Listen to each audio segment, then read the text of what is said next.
রাসূল একটু ডান দিকে চিত হয়ে ঘুমাতেন, তারপরে মুয়াজ্জিন ইকামত দিতে লাগতো টাইমে আল্লাহ রাসূল উঠে গিয়ে নামাজ পড়াতেন, আর মধ্যখানে উযু করতেন না। কেন? আল্লাহ রাসূলের চোখ ঘুমাতো, অন্তর ঘুমাতো না, নবীর উযু ভঙ্গ হতো না। বলার উদ্দেশ্য হচ্ছে যে আয়েশা বর্ণনাকারী যে পা খুলে যেত, নবীকে জিজ্ঞাসা করা হলো, আল্লাহ রাসূল আপনি কেন এত নামাজ পড়বেন? আল্লাহ তো আপনার আগেকার এবং পরেকার গুনাহ মাফ করে দিয়েছে, আপনার তো গুনাহ নেই, কেন করবেন? আল্লাহ রাসূল উত্তরে বললেন, আফালা আবদান শাকুরা, আমি কি আল্লাহর কৃতজ্ঞতা জ্ঞাপন করব না?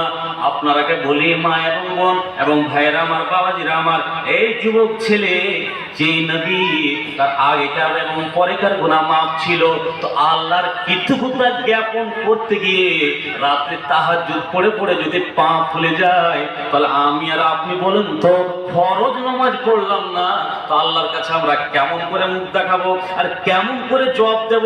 কবরে গিয়ে কেমন করে বাঁচবো আর কবরে গিয়ে আমরা কেমন করে উত্তর দেব? নারে তাকবীর! কেমন করে পারবে?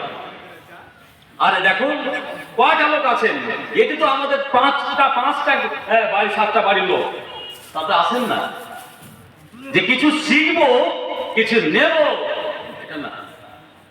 তারপর আল্লাহ বলছেন, তারপরে ওয়াতুরি সিনিন ওয়া হাদাল বালাদিল আমিন, আল্লাহ রাব্বুল আলামিন মক্কার পবিত্র ওয়া হাদাল বালাদিল আমিন বলতে মক্কা নগরীকে বুঝিয়েছে। মক্কার কসম খেয়েছে রাব্বুল আলামিন। কেন?